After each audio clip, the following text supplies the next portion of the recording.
I'd like to turn my attention now to principle 3, which is called board structure. The question that typically gets addressed when reflecting on board structure is, should there be a dedicated committee that is focused on climate change, or should it be the responsibility of the entire board? The answer to that question is yes. In other words, in my view, it's both. And the reason I say that is, first and foremost, the entire board, of course, needs to take responsibility for facing up to the climate emergency. It is a fundamental strategic issue. It's an existential issue for many companies. And it would be unthinkable for this not to be the responsibility of the entire board. However, what we find in practice is that board agendas tend to be very crowded, as I'm sure you all know.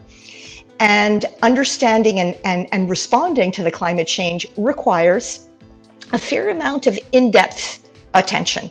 And so in my personal experience, the best balance is to have a committee who, amongst its responsibilities, climate change is one of the key ones. It wouldn't necessarily be a climate committee. It might be, in my case, it's a sustainability and scenarios committee.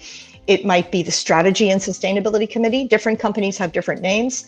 Sometimes they stick it within the audit committee, although I think that's difficult because the audit committee has already a very, very heavy agenda.